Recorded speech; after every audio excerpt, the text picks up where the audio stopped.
Hi there. Welcome to my YouTube channel. I'm your host, Praying Medic. Here's today's message.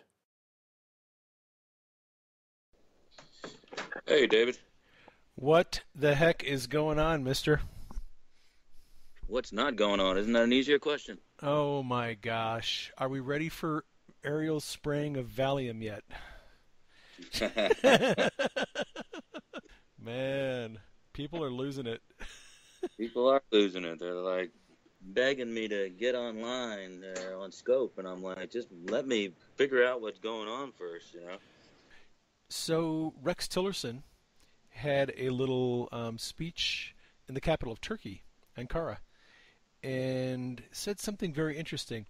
So, it's been kind of Obama's policy that in order for peace talks to move forward, Assad has to go. And Tillerson essentially said, at this point, it's up to the people of Syria to decide if Assad's going to stay or go. So he has not made it mandatory that Assad has to go. And that has been Putin's view all along, is that the people of Syria have a right to decide who their president's going to be. So now Moscow and Washington are on the same page. Let's just say they're halfway to the same page. Well, they're moving in that direction. Yeah, moving in that direction, moving towards a table anyway. What our goal here is from the Trump side was to mitigate this absolute terminology that the Obama administration was using at Assad's got to go, Assad's got to go. And Trump, if you've noticed during the campaign, was not utilizing any type of absolute terminology when it came to Syria, other than the fact that he censored his comments to just mostly exclude everything but ISIS and the fact that ISIS was allowed to grow in the region and all the things that your listeners already, that they deliberately allowed this to grow to force Assad to the table and try to get him out of Dodge. And if that didn't work, they had a proven record of taking these types of people and throwing them right out on their rear ends, whether it's Egypt or Libya. They were just looking for regime change one way or another, whether you're dragged out of a construction pipe and beaten to death live on YouTube, or whether you're thrown out in exile, like happened in Egypt, and allow the Muslim Brotherhood to come in and kind of take over with a seemingly deep-fanged al-Sisi, who will eventually probably rise up and be a real problem for us. So the short answer is, with that long preamble, the short answer is I believe Trump will and the administration will insist on an election once we have a cessation of arms, where we back out of supporting any particular group in that region, and Russia backs out of supporting Assad's military.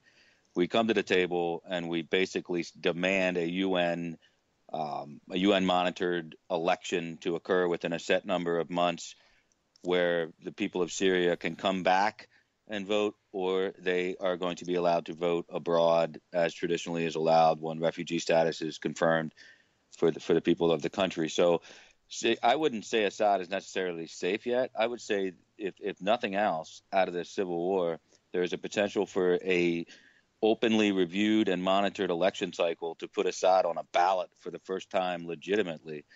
And for a lot of people who were, displaced, lost family, had their homes destroyed, lost everything that they owned, that is the small, sliver of hope, a silver lining in the cloud that could possibly come out of all the death and destruction, would be that Russia and America both say, okay, we're going to take a coin and flip it 50-50, heads or tails. Can Assad survive a legitimate election? Right. And I think that's probably what Tillerson set us on the path to. And if you're just asking me for my opinion, I would say that's the smartest way to go. I really don't think you can entrench yourselves any further to try to root him out and actually gun him down in the streets of Damascus. It's not going to happen. The Gaddafi scenario is not going to happen in Syria.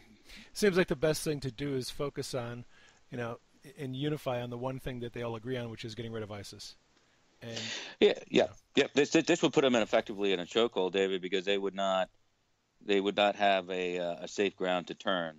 Either they turn towards Damascus and they're slaughtered by Russian-backed initiatives and Assad so Assad can win back some semblance of hope of restoring order in his own country, or if they turn out to the north and run towards the Kurdish army, who is basically fighting on both sides between Turkey and Syria, they're going to get wiped out by Kurdish-backed and American soldiers too, probably special forces that'll wipe them out.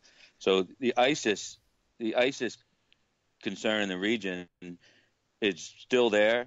It's still obviously a concern in northern Iraq too, in the Mosul region. But if you've noticed, what most people in the media are not reporting is that we're putting them in chokeholds. We're putting them in choke points, rather. I guess if you want to use military terminology, it looks like choke points are being routed in the Middle East already, and we're only 60 days in. I can see, if I, being a non-military but government civilian, I can see the strategy already taking place here, and it will require, I don't want to say how many number of boots on the ground, but it will require a fairly sizable number of American special forces on the ground. You can't do that kind of operation without having some boots on the ground. It's just absolutely, because you have to make sure that your orders are carried out, the directives are carried out. The bodies are there. The Iraqis have the bodies to do this mission with proper oversight and guidance from the military, from our military. And if Russia and America can agree that that's the way we are going to contain ISIS, and that's the way we're going to allow Assad to potentially hold on to his office, we're going to need some major reforms in Syrian government, and we're going to need a fair and free election to occur. That is not something that jibes with Putin, but it's a chance for Putin to show the world that he's not Dr. Evil. It's a chance for Putin to kind of take a step forward if he wants to ease the détente with America, and if he wants to look at a legitimate reset. Resolving Syria has to be the first step in that process. It's a good chance for him to gain some credibility. Not that he necessarily needs it, but it's an opportunity. China's president, Xi Jinping, is coming to meet with President Trump at Mar-a-Lago next weekend. And that is going to be an interesting meeting. I mean, it could be. It could be. Like I said, I'd love to either be a fly on the wall or an iPhone in the room, because essentially those things are the same things right now. Yeah, really. And we probably know the NSA is going to be there, whether they are invited or not. So you want to be the NSA operative who's listening in on that conversation. Yeah, well, so there's a lot to cover. I mean, they're probably going to talk about trade. Then the next question I think. I don't want to cut you off too much. I'm sure it's a multi-pronged question there, but obviously we're looking at trade. We're looking at the South Islands. The South China Islands are actually, they're actually operative now. They've gone military operative. They've got some acting aircraft strips. Anti-aircraft weaponry is up and running. So they've got some serious issues to discuss on global trade and on fair trade versus free trade. And I think it's going to be a rather intense discussion, because China loves to demand that we excise Dalai Lama from any one of our political lexicons that we use, Democrat or Republican. They managed to get into the weeds right away on the one China policy. So Taiwan obviously gets very nervous every time the Chinese leaders come over here, because China likes to. They perceive themselves to be the masters of negotiation, more so than any other. And they're going to run into the real master negotiator. They're about to find. Well, I tell you what. What's kind of funny here is Trump has mentioned this several times on the campaign trail, is that he has negotiated deals in China. He has respected China's ability to negotiate. He likes the way they think, because he thinks in similar terms. So I think China understands certain complexities of Donald Trump's business instincts. They have failed to garner that transcendence over to the political realm that Donald Trump has. So they're going to come over and seek I would say, an unfairly or imbalanced slate of agreements from us, because they think by reading American media that Trump is under siege. They're going to read the Gallup polls. They're going to read the MSM reports of the day and say, hey, listen, Mr. President, you're in no position to force us to do anything. You don't even have a pure hold on your own people, which China really abhors the thought of having a 37% approval rating in their country. They would never allow it because they would that would essentially mean they have to wipe out 63% of their own people in order to get their approval ratings back up. So China will definitely seek to use this time of political turmoil to their own advantage, but it won't necessarily fly with Trump. It probably won't. I mean, yeah, like you said, the president during the campaign said a lot of positive things about the way Chinese think, the way they negotiate, the way they, he says, hey, they got sharp people, they're smart, they negotiate well. Mm-hmm. Our people are idiots. But China, economically, I think, is at a disadvantage right now. Their economy's suffering, and they've got the North Korea issue Yeah. They've got their own problems that they have to work on too, and I think that's probably going to come up in their discussions. What are they going to do about? Yeah, that'll be on our side of the Kim discussion, Jong-un. obviously. Yep, Yeah. we'll they'll make all their one China demands, and then we'll be sitting there waiting with the timely rejoinder. Oh, by the way, we're going to continue to arm the whole region with anti-missile systems that we can shoot down any ballistics that are coming out of North Korea.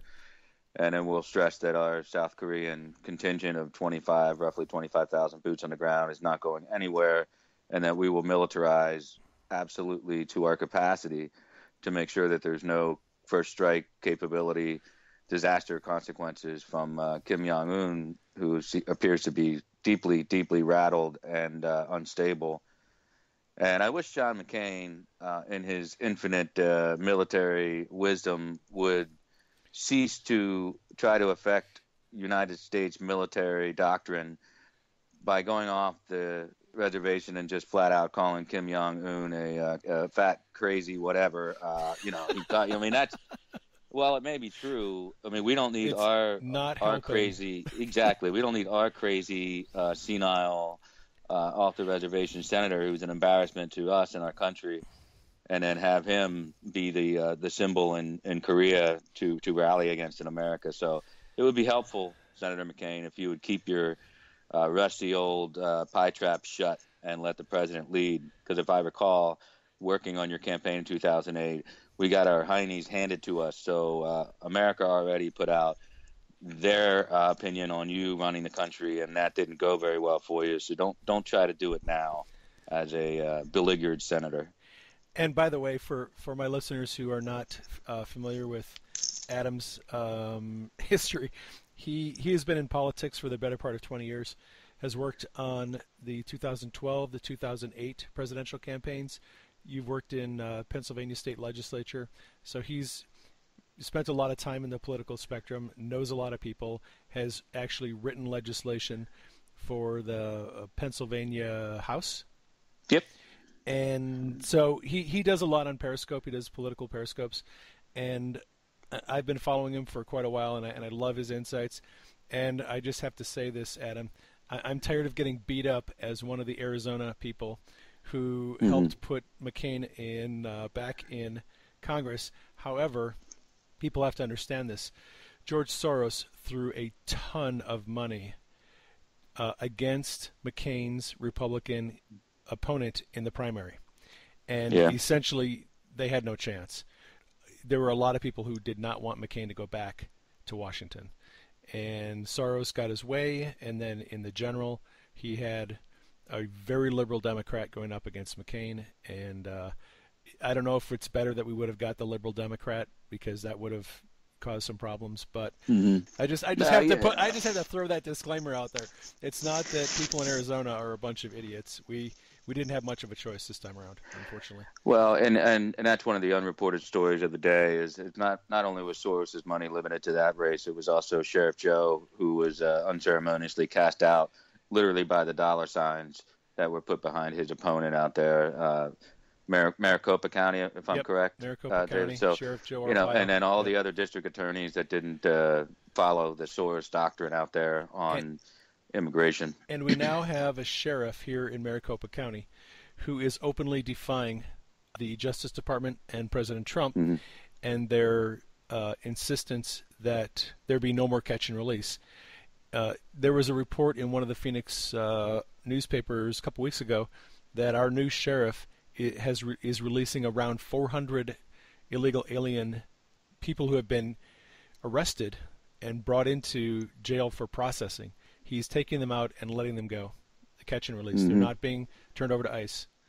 Well, that's just a And coincidence, right? Just a coincidence that George Soros would put all that money in there, and then this yeah, guy would take up that doctrine. So yeah, he can release them all he wants, but their short-lived freedom will be the coming news cycle of the day. We are rounding up sheriffs like this. They've started in Texas with a bill that's moving down there that will allow the incarceration of sheriff and other law enforcement officers who are willingly defying the law of the land. So the federal law enforcement arm is not only long, it is strong. It has a ton of doctrine and judicially approved methods behind it. So there's no winnable scenario here for these people. It's all a short-lived news cycle game for them. And someone's going to get raped, someone's going to get robbed, someone's going to get killed directly because of these actions. I think that this sheriff and other sheriffs like this need to be held morally, civilly, criminally responsible for those things that happen. I agree with you. So moving on, because we're kind of short on time, Judge Gorsuch is going to be up for a vote this coming week, it looks like. And we've got two Democratic operatives now who we know Manchin, and who is the other one from North Dakota who said Democrats? Heitkamp. Heitkamp. They're both going to be on board with Gorsuch, so that we don't have to do the nuclear option, hopefully. Yeah. And yeah. Can you briefly? I mean, you know what? How about if I briefly explain the nuclear option, and you can Sure. you can give me a grade. So, in years past, in order to approve judges, there has typically been a necessary 60% vote in order to approve. And some time ago, when Democrats thought they were going to remain in power forever, under the leadership, they decided to change the rules for approving judges. And they essentially approved a simple majority to approve a judge. And that did not go through for Supreme Court justices, just federal judges, I understand. And now we're facing the possibility of getting rid of that supermajority vote and now using a simple majority for Supreme Court justices, which is a risky thing because it's a change of Senate rules. And that's called the nuclear option. If we decide to suspend those rules, change them, and now just make it a simple majority, then we just do an up or down vote. Is that a decent explanation of what we're looking at? Yeah. Essentially, we ran into loggerheads over some recess appointments that Obama attempted to do a couple of years ago that did not work out, that were struck down by federal judges and would have been struck down by the Supreme Court. So in frustration, the supposed Gang of Eight over there got together in order to save the nuclear option. They tried to work out a deal, and essentially the deal was that they would do just federal judges and leave the Supreme Court nuclear option alone. And a lot of Democrats were upset that Harry Reid went ahead with that deal, but they got a substantial number of federal judges on the bench that are now causing the very same headaches that we're dealing with right now on the executive order. So it was a win at the time, but however, now we are reloading and we're going to fire off about 90 some judges on the federal bench of our own with simple majority, which is helpful. We don't have to go through the rigmarole of trying to get 60 for each one of these. So our list is almost complete. We'll be moving forward with those federal judges as soon as Gorsuch is done. So now the real tricky part for the Democrats is their map is almost unwinnable in the Senate in 2018. They've got 10 Democrats currently residing in red states that Trump won. It would be mathematically impossible for them to actually hold on to all of those, never mind win those and then additional seats in order to get back in the majority. So the risk they're taking here by pushing Gorsuch all the way up for a nuclear option would be, again, people have to understand once we eradicate this option, it's gone for good.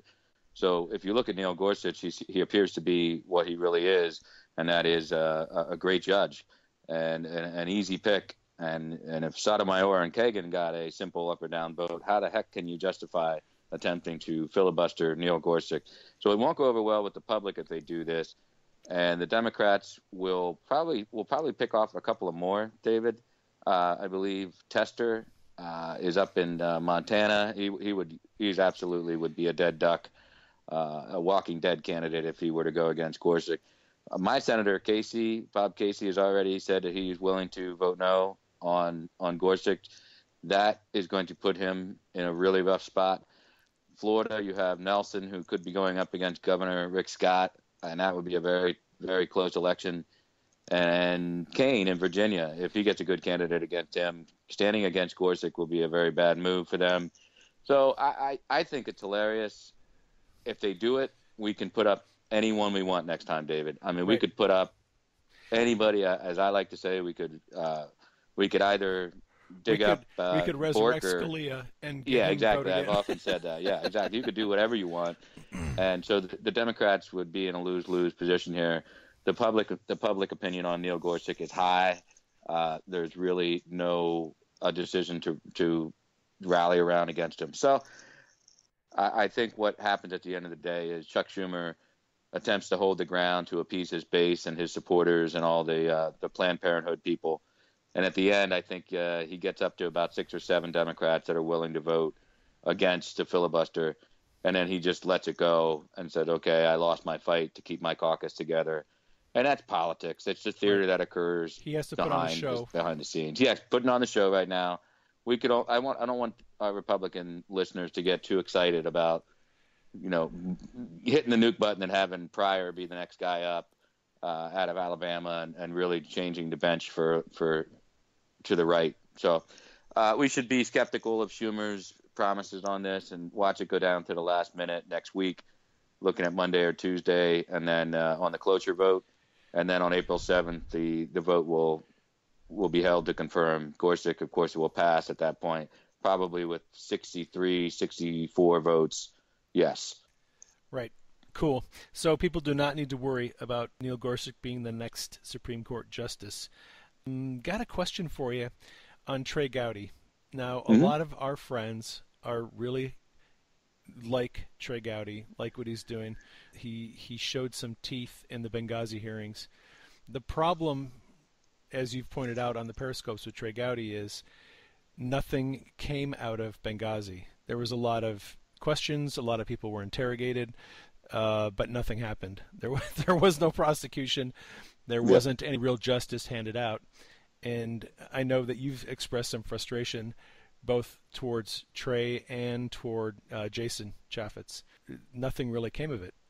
I'm kind of coming around to seeing things your way, and that is, okay, great. Well, you've got all these teeth and you're barking like a mad dog, but when do people actually be held accountable? When do people go in front of a grand jury? When do we get some justice out of what's going on? Is that your concern as well? Absolutely. Can we segue this right into the larger question of why Trump tweeted what he did toward the Freedom Caucus today? Because I think we can combine this question. And people are wondering, why is Trump going after the Freedom Caucus? Because the tiny little inkling of doubt that you and I are talking about right now, where we wonder if Trey Gowdy is lulling us to the melodrama of theater in our own caucus rather than just being aware of what Schumer is doing on his theater. You got to always make sure you step back far enough away to make sure you're not getting put to sleep by a hypnotist in the political realm. And Trey Gowdy has all the makings of a guy who can do that to you. He can look like he takes you all the way up to the ball, but you never get to hear the music, you never get to taste the punch, and you never get to meet the girl. So, thanks for the carriage ride, Trey, but really I'd like to get inside the ball this time. And that's my concern with Trey Gowdy. In no way am I equating him to Jason Chaffetz, who is just a guy who capitulates on demand, literally holds no spine. I'm not sure how he stands up and walks without a spine. That's funny, because I was listening to an interview today with he did an interview over at Judicial Watch, and he was complaining that Congress doesn't have any backbone, doesn't have any resolve or any will to make things happen. Wow, Like, that's a pot kettle scenario there for you folks, if you've ever seen one. And that is the irony of politics. A lot of times they will just they will take the most extreme measure in order to disassociate themselves from their own behavior. And if you're around it long enough, you just see it and you roll your eyes at it. But for people who are just waking up to the realities of how impotent our congressional majorities have acted when they've had a chance to really execute a plan. For instance, you can pass a veto. I'm sorry, you can pass repeal of Obamacare 50 times, knowing it's going to get vetoed, and then when the one time it comes up where you know it's not, you have no gumption, and you have no spine, and you have no real care to assist with the American people in getting it done. So, long we have asked, David, what do congressional majorities really mean? They constantly promise something out of our fundraising campaigns, the letters they send, all of that stuff. This is where people are getting a little ticked off. If you sense frustration in Trump's tweet, I'm telling you the frustration is real. So, two reaction, two camps right now. There are people that are saying, whoa, whoa, whoa, what is Trump doing? How can he attack his own base? What is he doing? They just saved us from this horrible Obamacare light bill, and they're the ones that are backing him all the time. And then the other camp is saying, you know what? Where's the real courage from the Freedom Caucus? Because they go back to their districts and they talk about all the same things Trump wants to do, except they never lift a finger to do it in Washington. And Trump is saying, you use my name in vain constantly. What are you doing here in Washington to get the agenda done? And, I think it's a political move, because if he attacks the Tuesday group, the moderates in the House, if he attacks Paul Ryan, he's attacking the last hope of getting any type of because those are the guys compromise. that can actually make it happen. He needs Sure, the cooperation of the Freedom Caucus. He's tenderizing them, much like if you want to use the red meat philosophy, he's tenderizing that red meat caucus, because he knows he needs them on an ultimate fix on Obamacare. But more importantly, he needs them to back the tax reform and tax cut package that he's about to put up. And he's also warning them, listen, I'm going to put out an infrastructure plan that's going to be reinvigorated through innovation and public-private partnership. It is not going to be a pork basket, like you guys are going to call it. He's letting them know that the rest of his agenda is not always going to be Freedom Caucus friendly. And if they're willing to throw him to the dogs over that healthcare bill, maybe he never wanted it on the desk in the first place, because it certainly looks like the Senate wasn't going to pass it anyway. Right. But the fact that they were using the arrogance, the comments, and that representative from Michigan who tweeted out he didn't like to be bullied or whatever, Justin Amish or whatever his name is, he probably just put himself up as a sacrificial lamb. That if we really wanted to go after one of these guys in spring of 2018, it's going to be a guy who talks like that, who defies the president in those terms. He knows this whole thing, David, is built on the pressure point of 2018. They will meet the fate of the American people 2 full years prior to anything he has to worry about. So he's going to execute that leverage as any president would. And if he has to remind them and a combined 50 million other people through his two Twitter accounts, he's going to do that. That's what he did today. So he's essentially trying to remind these guys, look, a lot of you are going to be up for election, well, next year. How about that? Mm-hmm. And I ran on repeal and replace Obamacare. If you are not going to help me on accomplish that, you're going to have to face the voters who voted me in and explain to them why you weren't on board.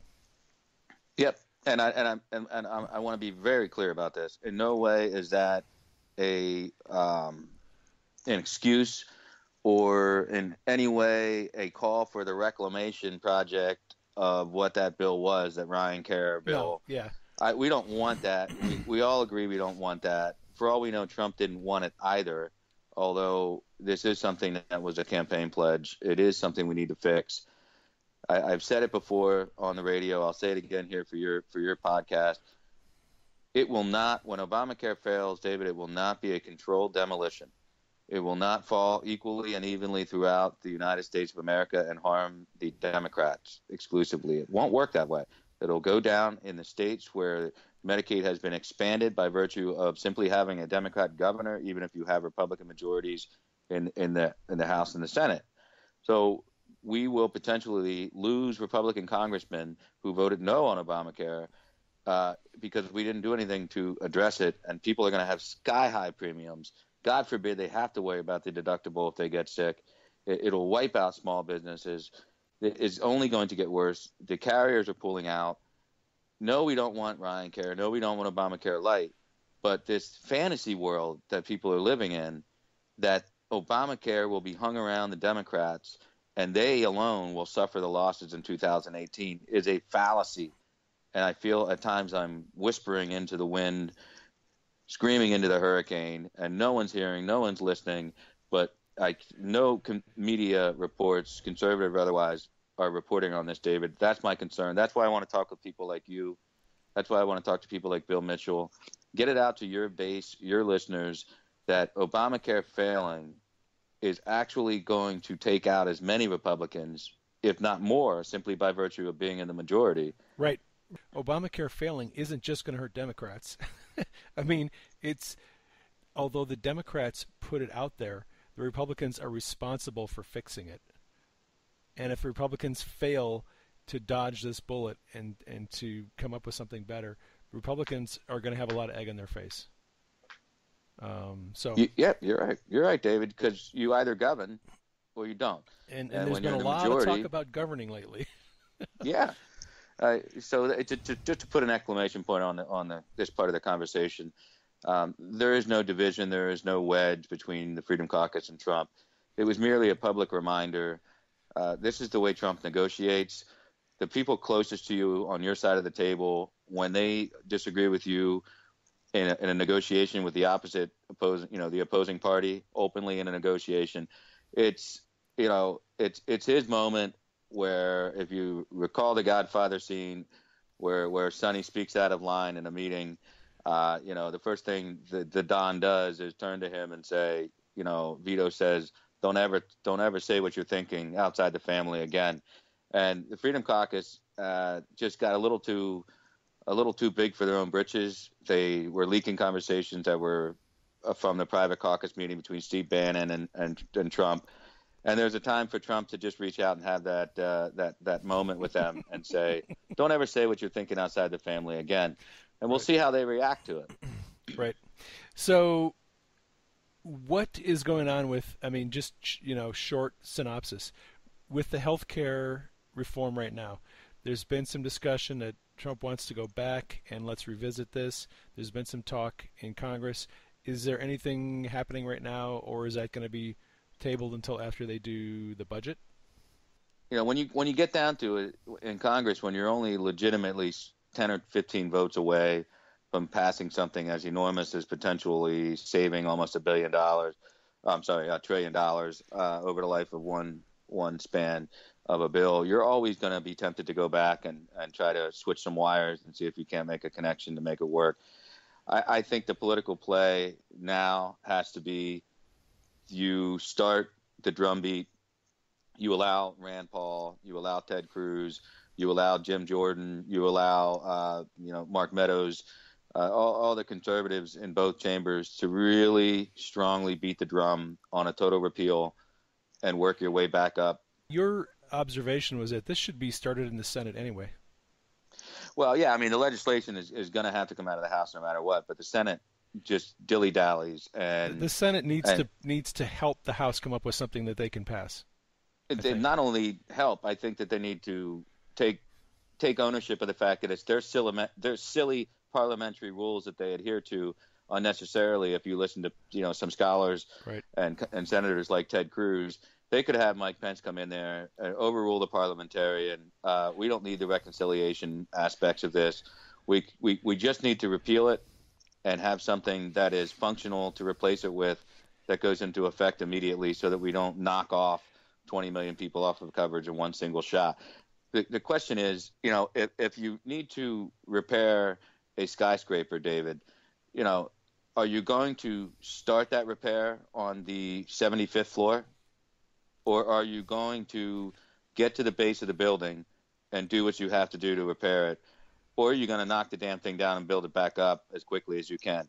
Either way, of those three options, I think the silliest thing to do is to climb atop the tower and try to work your way down and fix it that way. And that's exactly what Ryan Care was. That was climbing your way up on this heaping pile of crap, this building that's ready to collapse, and try to fix it from the 75th floor. And that just doesn't make any sense to me. Right. So politically and policy-wise, it was the wrong decision. So either build a new building, or go to the base of the building and do what you have to do and work the way up on that function. But you cannot do what Ryan wanted to do, because you're still driving premium cost up, which they acknowledge. Your premiums would still go up for 2 years. Your deductibles are still going to be sky high, and 20 million people are still going to lose coverage after a couple of years. So I beg of you, where's the political expediency? What's the necessity to do that, other than to say that you did something to repair the ACA? So if you're a long timer lifer like me, David, you look at that and you just think to yourself, what in the world is going on? Yeah. So switching again to the next subject, because I know you got to get your girls. Yeah, I know you got to get them to sleep. House and Senate Intelligence Committees have been working overtime. They've got concurrent investigations. One, of course, is this Russian, hacking thing. And then the other one is surveillance. And so Nunes is working on this investigation into potential illegal surveillance of Trump and his associates. It's interesting that he's been trying to keep the information to a small circle, but now the New York Times came out with an article saying that they know who gave him the information, which when I read that article today, I was like, you've got to be kidding me. These guys went to him hoping to be anonymous because they want to be protected. They don't want to risk themselves. And the New York Times comes out and having their own anonymous sources, of course, who want to be protected, say, we know who these guys are. So I can skip to the end of that episode of Murder, She Wrote for you if that's what you want. Yeah, go ahead. I don't know how quickly you'll get this ready and up there, but I think that the quicker the better for your listeners. I'm going to try to have this edited and up on the website tomorrow morning. Okay, they'll be a little ahead of the curve than the mainstream media. But so what happened was the Secret Service obviously protects the president's family. They have additional duties, but that's the primary one that they're known for. They also have facilities over in the Eisenhower building, and that's where Nunes went to visit this. They went to the secret room where you visit when you want to look at intelligence that's too sensitive to be seen outside the room. So people knew this. They questioned about why Nunes went to the White House and all this other stuff, junk like that. So essentially, the Secret Service took over the access to this site, this computer screen, where you couldn't print off or do anything or take pictures of. They have rooms like this in the Senate. They have rooms like this in the House where you can go and view intelligence, or the TPP, where they don't want anybody to know what it is because it's so bad they can't let it spread. That's how people were forced to look at that trade proposal before, thankfully, it was killed by Trump. You go into this little room, you don't have a cell phone, and you look at the computer screen and you look at the intelligence and you walk out. Now, keep in mind, there's what they call a Gang of Eight, which is all four chairmen of the Senate and House Intelligence Committee, and the leaders in the House and Senate have the ability to access this room and look at the information anytime they want. Nunes was the only one who took that opportunity to do it. The White House closely guarded the people and the source that brought this information forward, as did Chairman Nunes. However, it was always a trap. It was a trap. It was a final trap. It was sprung. It was sprung by Deputy Chief of Staff Katie Walsh, Reince Priebus's girl. She has been fired. She has been removed. She has been escorted. That's interesting because we suspected a long time ago she was potentially one of the leaks.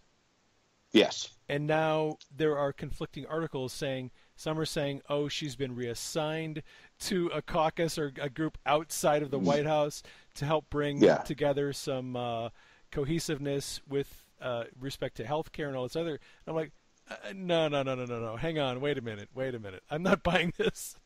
Yeah, and I've been saying for quite some time that there's already a plan to jettison Priebus and Walsh and the like into a side political operation, because too much I've been bemoaning the lack of structure in the political realm anyway. I think that we don't have a political operation to set up to do the corollary work that needs to be done that got Obamacare done for Obama. You can't just have a Washington world and a White House and then not have any political construct independent of the White House in order to get out there and do the real work to lobby the American people that this is a good idea. So Katie Walsh is conceivably going to work for that part of the political operation, but I don't think she will be trusted to do too much because she is very close friends with the New York Times author of many articles of note that seem to show prominent leaks. And this was a final trap. Her good friend Maggie over at the New York Times took the trap, ran with it, totally exposed her friend. But in business like this, in D.C. especially, you do not have friends in the media, okay? And if you're in the White House and you had a friend that helped you get the stories, that got you to the top of the RNC, they're not your friend anymore, if they ever were. They're using you so that they would have access when you got to the White House. So Kate Walsh was nothing to Maggie other than a source for using whatever she could. And when it came time to hang her out to dry, she took the story over her so-called friend. So then her friend gets perp walked out of the White House and credentials taken. And the timing is such the White House chose to let you and I come to our own conclusion that 2 + 2 does equal 4 in this case.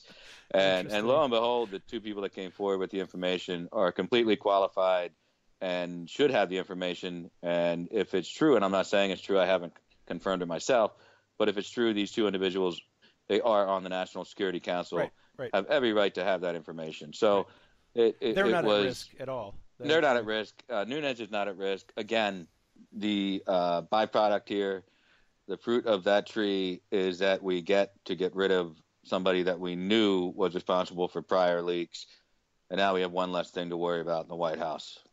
Interesting. That is cool. Thanks for clearing that up. So what do we know about Mike Flynn and his alleged offer to talk to the FBI on the condition of immunity? Well, this is the good one here. This is where everybody's kind of panicking and stuff like that. And I put out a tweet because I'm not about to get definitive with something that I can't definitively say.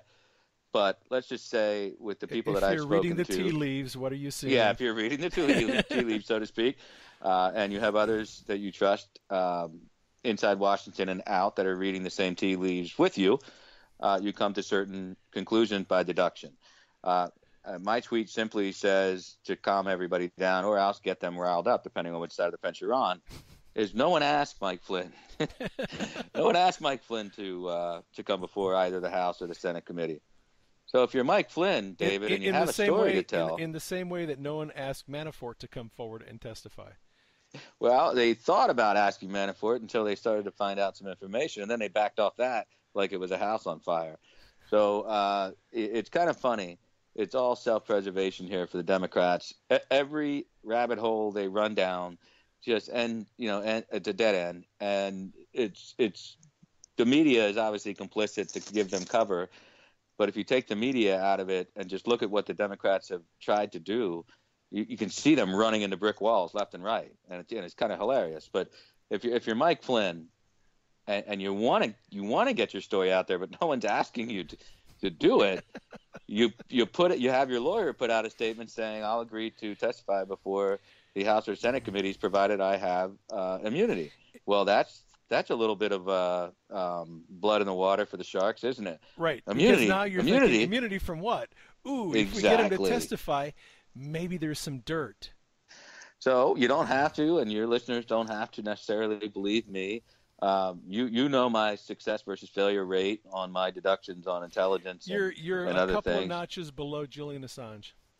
yeah. And it's not fair because he already has all the information, that guy. But Yeah, I would say that without being too silly about it, I do want to say that General Michael Flynn, his character has never truly been put under a negative microscope, and never found to be in any way culpable for, or even possible, of any misdeeds or anything like that. So I would be very surprised if he had much that needed immunity from. But however, remember, he did in fact work under the Obama administration. He was in fact party to, not party to, but privy to information that could be very sensitive to the Benghazi operation that went to hell in a handbasket.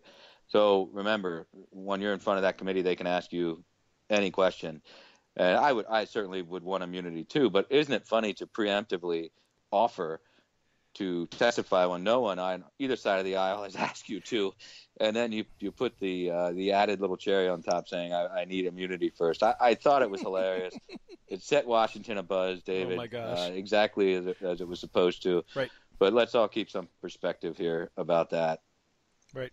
So I've got two more questions I want to ask you about.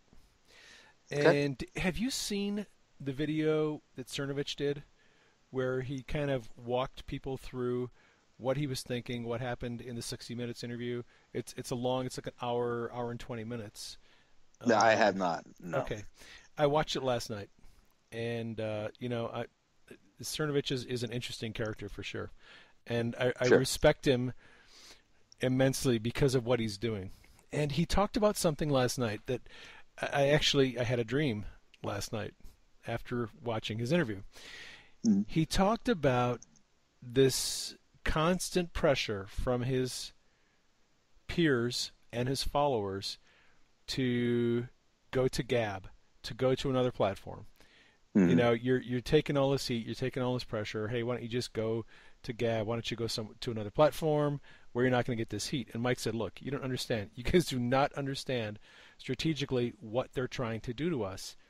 Mm-hmm. Until you understand what they're trying to do to us, you're always going to make the wrong move. He said, I have been watching this evolve now for 10 years.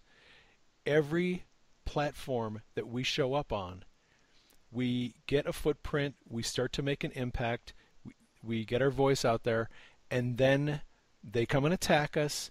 They have control of the platform. They're the ones who can pull the levers, and they can mess with us, and they're trying to get us to leave.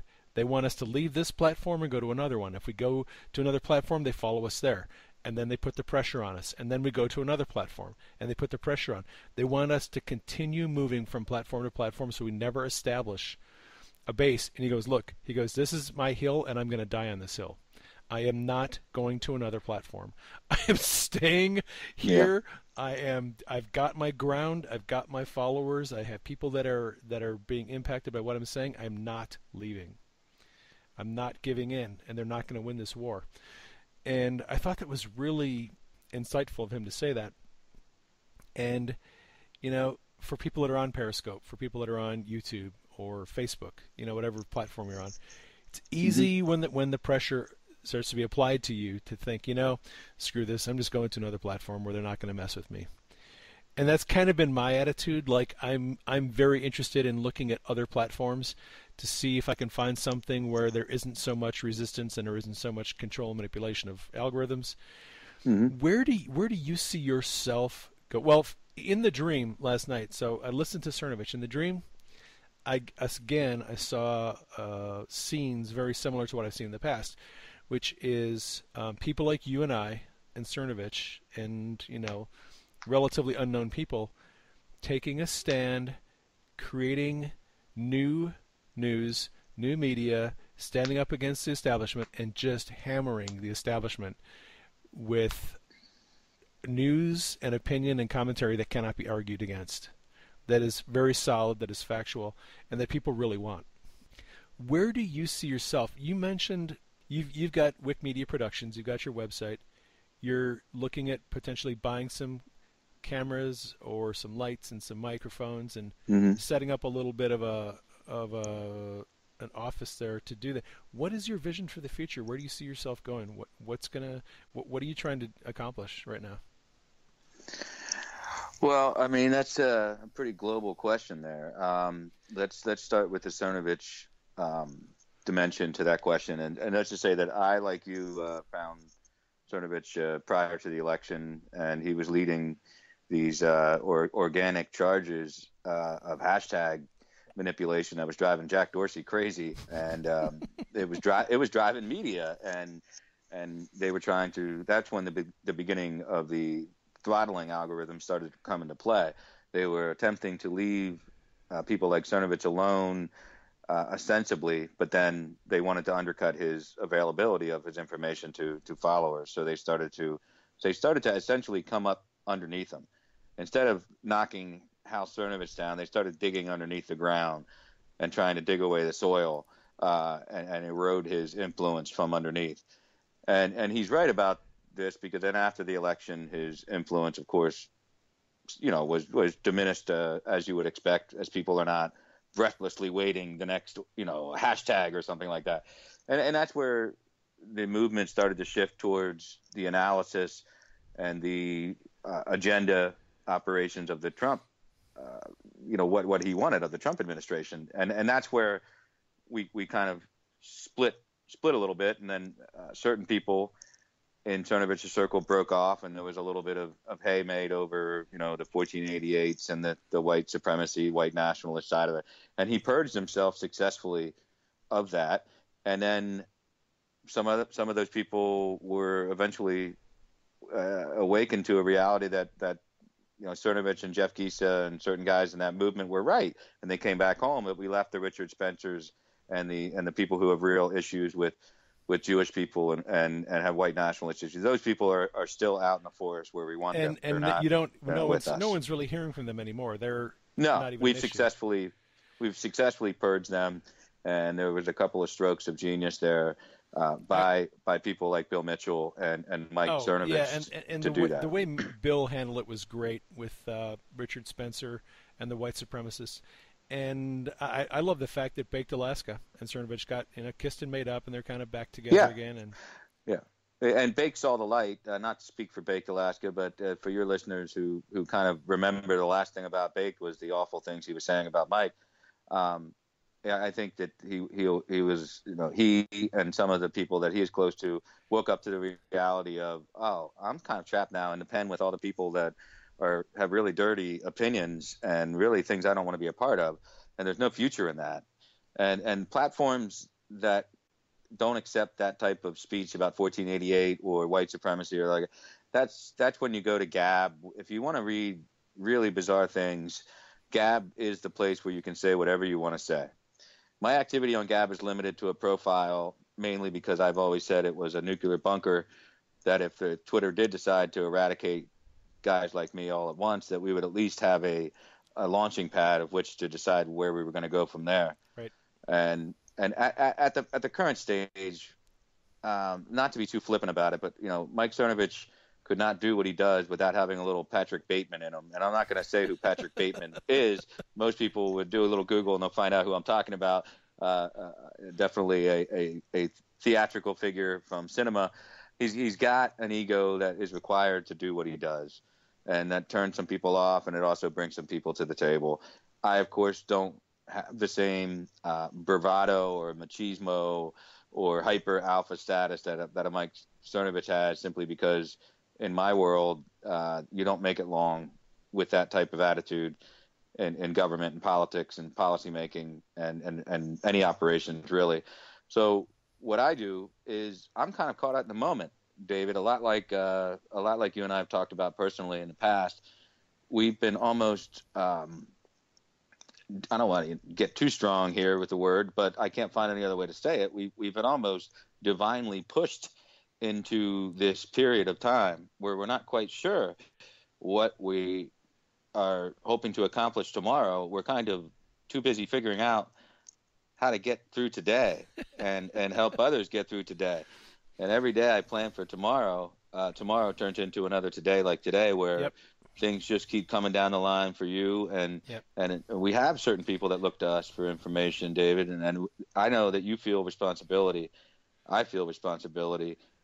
And certainly making money is not something that was at the root of it, or at the genesis of our involvement in this new media movement.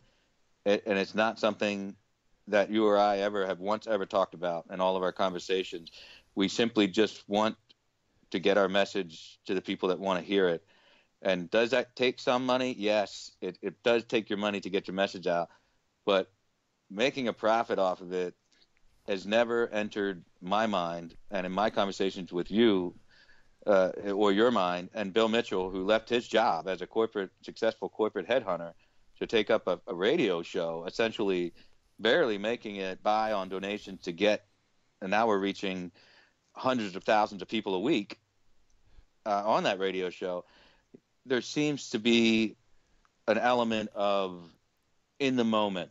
I guess if I was to use a phrase, we are in the moment, and we're in the moment. All right. Yeah. And yep. Look, I absolutely believe that you and I and Bill Mitchell and guys like us are on a divine path. We are not stumbling along in the weeds without any kind of guidance. You know, I had those dreams about you for like a week. All of my dreams. Oh, there I am with Adam. We're talking about politics. We're talking about platforms. We're talking about stuff. But in these dreams, I could see that God had a purpose for what he was doing with people like you and Bill Mitchell and all of our people like us who are doing this.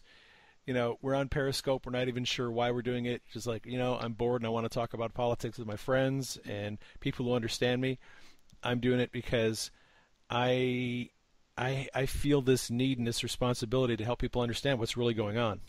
Mm-hmm. Aside from, you know, there's the mainstream media, and then there's what's really going on. And people have a desire. People like you and Bill and I are filling a need. There is a hunger out there for the truth, for the unfiltered truth. This is what the Holy Spirit told me a week or two ago. I'll just share this with you. I was talking to a friend, and he said, man, he goes, you know how they say God is like a light on your path, a lamp on your feet, but you can only see one step? Like when you're going down the stairs, you only see one more step. You take that step, and the light shows you one more step, and you take that step. He goes, sometimes I wish I could see more than just one step ahead. And so I'm thinking about this, and God told me, he said, do you know why you can only see one step at a time when you're on my path? And I said, no. Why? And he goes, it's because you're on my path. And he goes, you can be on the wrong path and see a mile down the road. It's not going to help you because you're on the wrong path. Gotcha. When you're on the right path, you only need to see one step ahead of time because you're on the right path, and it's going to take you where you need to go.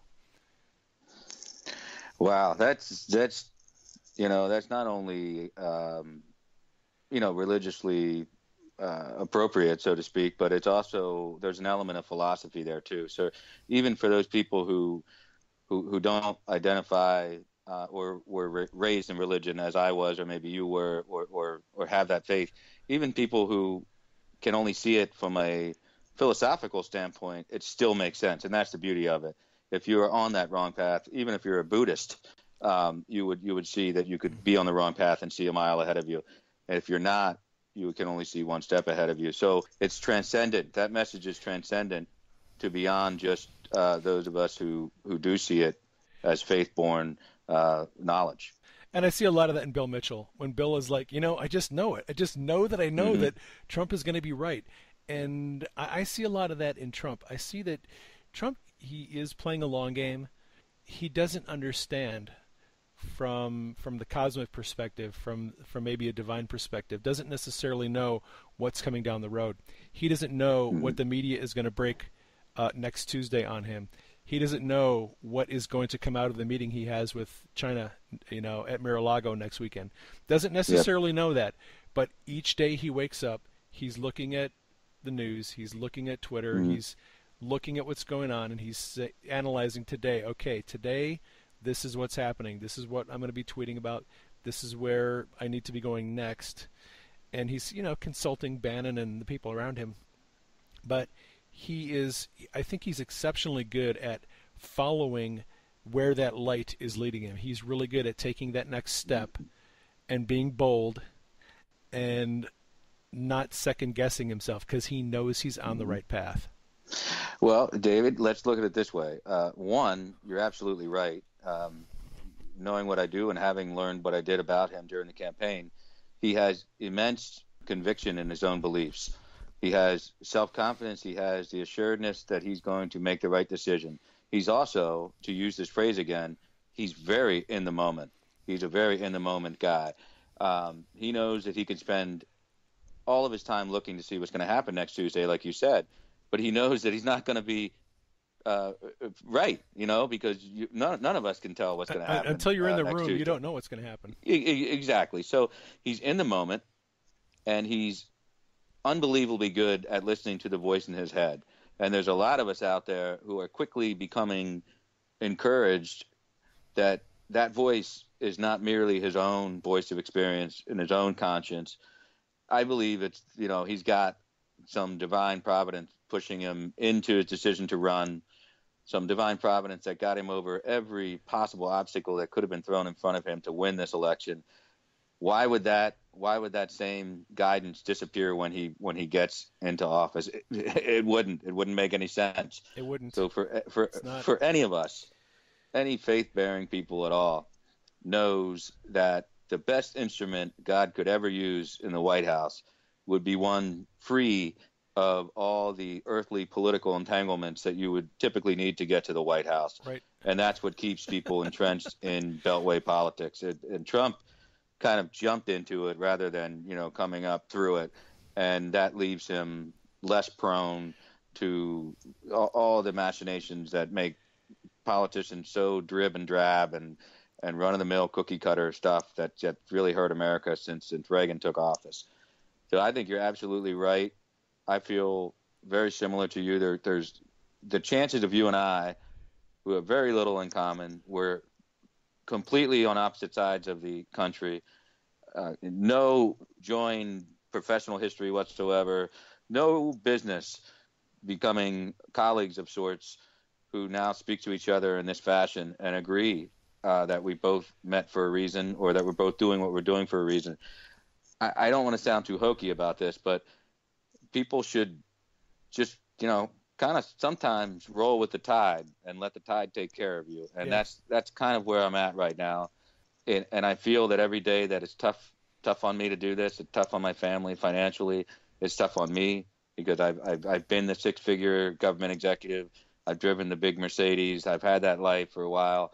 And then for this is something different, where it's a struggle to maintain the lifestyle you had before, and you can't do it anymore. And you have to give up things, give up earthly possessions in order to do this and be in the moment. And I've felt that this is in some way character building for me to have these financial struggles while I'm doing something that I feel is necessary and I love to do. So I don't know if that's, my spotlight on the path, or if that's my own, misinterpretation of what I'm supposed to be doing. I can just tell you that information seems to come to me at very gratuitous times, that I can utilize that to inform others. And so far, I don't knock on wood because I'm not a superstitious guy, David, but so far we've had a incredible record of success as a new media as far as being right. And I think the people that listen to us are slowly talking to other people who are talking to other people. Yep. And it's growing. Yep. It's growing. It is growing. Look, I worked on the ambulance as a medic for 35 years. And I just thought the rest of my life, I'm going to go in, I'm going to clock in, drive somebody else's ambulance, go to somebody else's hospital, transport patients, and someone else is going to do the billing. Someone else will take care of the insurance, and someone else is going to make sure that the ambulances are serviced and oiled and all that other stuff. And I'm just going to take home my paycheck every week. And Denise, who is from central Pennsylvania, by the way. Wow. We met online, actually. She is from Boyertown.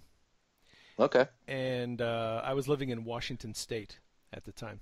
We met on a Christian's single dating site and fell in love from 3,000 miles apart and ended up getting married. So I've got some Pennsylvania connections. Wow, that's the But one thing I didn't know about you. yeah, we met online, and I proposed to her before I ever met her. Wow. Um, but what I was going to say is, she and I got together, and she saw my love for writing. She Mhm. said, "You should seriously consider writing books as an author." And I rejected it. I didn't want to ever do that. Who would want to be an author? That's just nonsense. Mhm. Didn't have any desire to do that. I just like to write, as a hobby. So 5 years later, last year, I quit my job as a paramedic. I don't have a pension. I don't have. I'm 10 years short of Social Security. Mhm. Okay, but I stepped out of the boat, and I believed that God was going to provide readers for my books, and Mhm. we have been making it financially, just selling books. It was for a guy who has never wanted to own his own business, never wanted to be an author, never wanted to be a publisher. I had no desire to do any of that stuff. The Lord, I think, clearly led me to take a chance and try this, and I've done it. And I tell you, some days it's a little freaky, but I wake up and I think, okay, got to write another book, got to do some promotion, got to do a little marketing. Mhm. Like you, though, when I got into this stuff, it wasn't for me. It wasn't about making money. It was about sharing my life with people. It was about sharing what I've learned. It was about teaching people, helping them understand what's really going on around them. And the funny thing is, like Denise would told me, I got my own website a couple of years ago. Denise is like, you need to put a donation button on there, a PayPal button, donation. I was like, I don't want to. I don't want Mhm. people thinking that I'm some scamming religious leader who just wants to take people's money. I just didn't want that on my website. Mhm. And Yep. Denise said, look, you don't understand something. Here's what you need to know. Some people actually want to support you. And if you don't put a donation button on your website, they're not going to be able to support you. And I resisted it for a long time. I would not put a donation button on my website. Yep. I wasn't going to do it. And finally I gave in. And then I started to talk to some people. And they said, hey, do you have a place where we can make a donation to support you? And I was like, you want to support me? And they're like, yes, we really believe in what you're doing, want to help you, want to support you. Do you have a PayPal account? And then I was like, well, yeah, I do, actually. Here's a link to it. So, like you, it's taken me some time to get to a place where I can put a donation thing on my website and say, look, this is a labor of love. I love doing this. I would do it if nobody supported me. Mhm. But here's what I would encourage you. You've got your Patreon account, you've got your donation thing. Understand that people want to support you, and God wants to bless you in what you're doing. And if you do what is your passion, you're going to be successful at it. People are going to love you and respect you for what you're doing. And you're already starting to see the fruit of that. And I think you're going to see a lot more fruit in the future. Well, I mean, I appreciate it because it's something where it was something that after the election we knew that we'd wait from November 8th to January 20th before something would happen as far as potential job opportunities in DC, and over that time things are going to be a little tough, and then all of a sudden you wake up to the reality that you don't want to go to DC and be away from your two very small daughters, and then that starts to dawn on you like a reality. And then all of a sudden you realize that, wait a minute, what is it that you want to do? Because if you do go back to what you were doing before in consulting and doing campaigns and doing work for other people, you won't be able to say what you feel anymore about what's going on politically because other people are the source of your income. Therefore, they will be controlling the source of Right. what you say and They do. they dictate the So narrative, and exactly. that was what you said about Trump. Is Trump didn't have any big donors, is not beholden to anybody. He can go into that office, say what is on his mind, do what he wants to do. Doesn't have to worry about somebody else pulling the strings, and Yep. that's the difficult thing about politics. To get into politics and have that freedom, almost no one is able to do that. And I don't think he'll throw that away lightly. So that's why he still has more political capital with the people that voted for him than he does in It's the it's mysterious all he's Beltway got is the world, people that right? voted for him. Yeah, the Right. people. We're the people. But and I also have to give you credit. I've given you credit directly in our messages before, where there were times where I wasn't 100% sure what I knew was going to happen.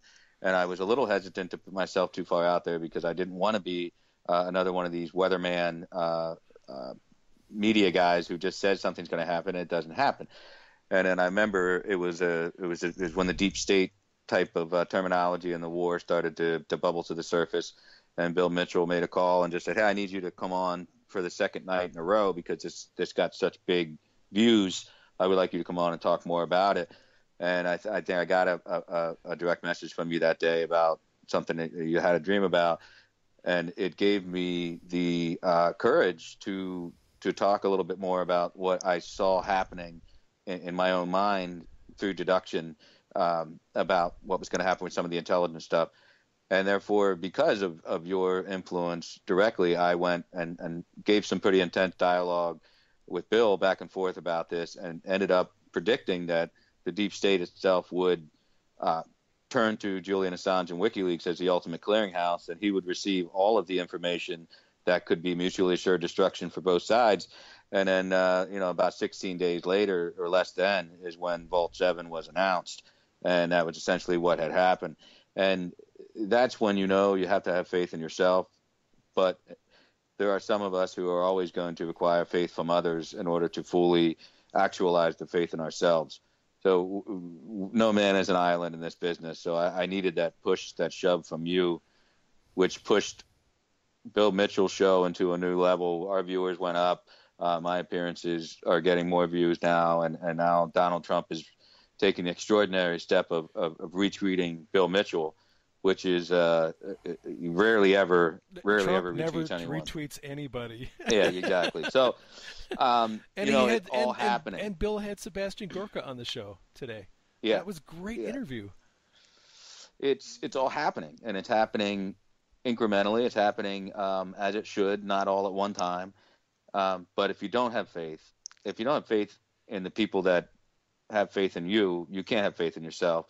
So I certainly wasn't doing myself any justice by holding back what I knew in my heart was probably decent perspective and analysis. I've since just gone with it, so to speak, knowing that there's a larger sense of purpose here, and I'm riding that wave. I'm literally letting the tide take care of me, and hoping that things are going to work out just enough that I can at least provide for my family in the way that I once did. And time is the clock is ticking, so to speak, but things are moving in the right direction is all I can say. And I don't feel any frustration in the relationships that I'm building through a lot of people come to me through you. A lot of people come to me through Bill Mitchell, Jack Posobiec, and others. That network, that nexus is growing only stronger, not weaker. It's going to grow stronger, and here's why. What you may or may not realize this, Adam, but we have never seen a post-election cycle like we've seen this year. Mm-hmm. I was kind of expecting in the lead up to the election, man, what are we going to do after the election's done? What is Bill Mitchell going to have to talk about? Because after the election, everything kind of dies down, back to business as usual, Yep. But no one, I don't think, really anticipated that the media was going to attack Trump the way they did. Continue to attack him after he won the election. All the protests and the riots and all of the hacking, the Russian hacking narrative, and this continual news cycle day after day, week after week after the election is done. No one really expected that to happen. And because the mainstream media decided, no, we're just beginning with Trump. We're going to keep going until he is in the ground. Mm-hmm. It necessitated people like you and Bill Mitchell to stay on the air and say, look, here is what's going on. Here's what I see. Here's what I think. Here's what my sources are saying. This is why we need to stay on top of this stuff. You all of a sudden, your expertise became not just that lead up to the election, but now we need a political insider who can speak to people, tell them the truth, give them some insight, debunk some of their ideas, and continue leading us on this path to help understand where we're going and what's happening with Trump and what's happening with the media, what's happening with Congress. So, dude, your platform is going to grow because people need the information and insight you can provide. Who else is doing this? Name me one other political insider who has your kind of experience and your sources who can talk openly and not dance to somebody else's agenda. Not we have to worry about sponsors and yanking them. You are in a very unique position to speak openly and transparently about what you know. Well, that's true, and I I'm blessed. I'm humbled all the time by this stuff, but I'm also aware that I'm trading off part of my future capabilities and options and avenues by being in this moment. You tend to lose some of your respect for the old school way of the way you lived your life before. You cut deals, you trade off what you needed to trade off in order to get promoted or get the next thing you want. And now you start to wake up. It's almost like a religious awakening of sorts, knowing how flawed your logic was and how flawed you were in becoming just another cog in the wheel of the machine that went in every way. It was just going for its own purposes. So this awakening has been drastic, but it's also been very emotionally freeing to kind of, I feel in many ways this long road that we've been traveling since November, or for me as far as back as July with the campaign, it's an act of contrition, so to speak, to shed the monetary gains in exchange for fruitful relationships, good analysis, good information. So I feel, again, I go back to this character building nature of it. If you dwell on what you're not getting out of something, you're not going to get what you should be getting out of something that you have. And it's the same advice that I've heard many times given to other people. I finally heeded and stop asking God for what you want. Start thanking God for what you have. Once you get in that mode, David, you start to see every day as a day and not as something that's an entitlement. That's important. That's more than just politics. This has gone beyond political analysis. It's about relationships. It's about people. It's about real life, and that keeps me sober on the job, one step at a time, knowing that there's a purpose in this that's larger than me, it's larger than you, and it's your listeners are all, without your listeners, my followers and such, it's all for nothing. It's all about the relationships. It's all about the relationships, and it used to be the one thing I've said before. It was the one thing on the campaign trail that I used to just grind my teeth when Donald Trump would say it at the end of a rally. Listen, we had the biggest rallies, we had the best people. It's a movement like we've never seen before. But if we don't win, it's all for nothing. And I always just I wish you wouldn't say that. But he was explaining the reality of the situation to people. That if you don't win, all that good effort, all that everything you did is not going to make the changes that you're out here to make. And I've woken up to that reality that you got to win, but once you're in there, you have to do what you said you were going to do, or you won't win again. Right. And I think that's something that the president has not lost faith in. He's moving along. He's doing everything he can just to bring this thing full circle. He's doing everything he can. You see the executive orders he's doing. Let all this theater and histrionics in Congress play out. I promise you, David, personally, I promise your viewers, your listeners, that if there's something I'm aware of that's bad for Trump potentially, either tomorrow or next week, I'm not going to hold it back so that we can all live in la-la land. I'm just telling you that there's nothing right now for any of our listeners to be worried about, because the president himself is very well protected by his actions. He can defend himself with a pretty, clean conscience against all of these empty accusations by the Democrats. And so we're on firm ground. Yeah, and if there was anything that Trump needed to worry about, it would have been found by the NSA a long time ago and linked, to the New York Times. And leaked. Exactly. So, yeah, I'm totally with you. I don't think there's anything to worry about. I've got to run it, but before I do, David, I would like to take time out to say that I hope I can get a copy of this, and I would like to put it on my website. So some of my people can listen to this, and I know your people will listen to it, Yep. and that they'll share it. They'll share this discussion that you and I are having, because it certainly feels to me that it's not just you and I talking. It's meant to almost be a call to call to arms, call to action to others, to kind of get involved, and if they feel in some way that they can lend their little light to cast away the shadows that are coming after us, then let them do it. Yep. And if they choose to use us as vessels, then so be it. We are certainly willing to take that mission on for them. But it's also a call to action to others like us who are out there right now working their 9-to-5 job and come home and turn the news on and get frustrated and want to throw their ham sandwich against the wall. And instead of doing that, maybe take up a platform of writing your own blog or do something cathartic that helps you feel like you're controlling your own destiny. You're helping complete the mission for the man that you voted for. And we've got to take more responsibility, David, for ourselves and for our own future, for our families. We can't just vote and walk away anymore. Hasn't worked for us in a very, very, very long time. We need to step up our game, stay active, stay vigilant, because our enemies and the enemies of our republic from within are certainly doing their part to work hard against us. So this is no time to fall asleep at the wheel.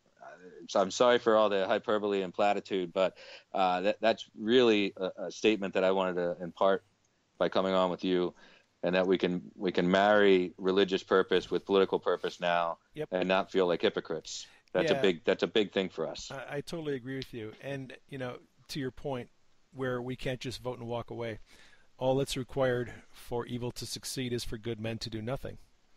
Mm-hmm. And we can't be people who are content to sit on the sidelines anymore. The mainstream media is crashing. They're losing money.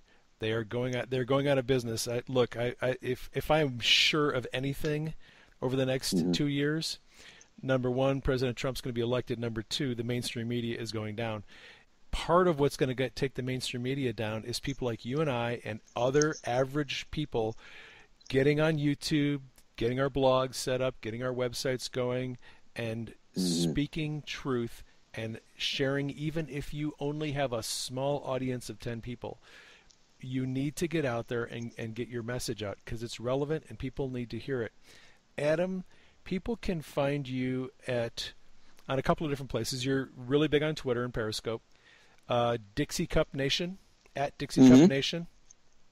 Yep. Is one of his Periscope or one of his Twitter accounts. On Twitter, you're also at Gingrich Gingrich underscore PA.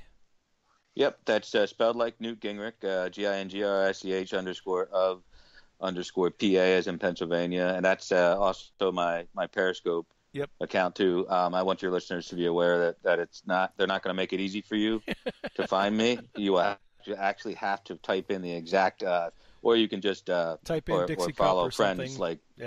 or follow my friends like you, who they can find you. We follow each other, or you can click on a list of followers and find us there. But if you go to my Twitter timeline, or if you can find John Wick of Politics on Twitter and go to his timeline, you will find one of his one of his Periscope videos. You can click on that, and that'll take you to the list of all of his Periscopes. And if you want to sit in for some 4 and 5 hour long that would be Saturday night, right? Every Saturday night. Saturday Night Live. So instead of watching Saturday Night Live, tune in to Dixie Cup Nation, because it is always a good time. You're usually on Tuesday nights as well, after the show, sometimes on Periscope. Well, Tuesday night is my night with Bill Mitchell, yes. Sometimes I add additional nights to that, but Tuesday night we've decided that Jack Posobiec and I will be on together for the foreseeable future. Yep, Your Voice Radio, which you can find. YouTube, we Periscope now. Spreaker, Periscope. Live, and I think the last appearance I did, it's Bill Mitchell's Bill Mitchell VI. You just type in Bill Mitchell is easier to find, by the way. Yeah. Twitter and Periscope dare not mess with Bill Mitchell. I've noticed this. Unlike anyone else in our circle, He is never throttled. He is easy to find. So we share those Periscopes, all of us do, Jack and I, when Jack and I are on. And the last one we did the other night, David, it is approaching 40,000 views on Periscope alone. Wow. And not including YouTube, not including Spreaker.com, which we're also on. So what you said to me a couple of months ago is being validated.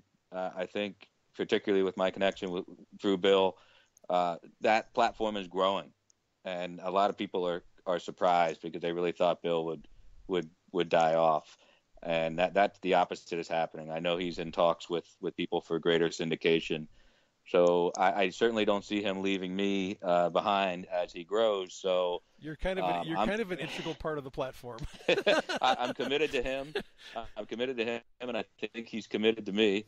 And but as I grow through that platform, as my website grows, I would like to diversify it with personalities such as yourself, because I do actually have a very small circle of people that I work with on this type of platform as far as communicating through podcasts or Periscopes and things like that. So I see us working together more once I get my office set up that I can have a Skype interview on my Periscope.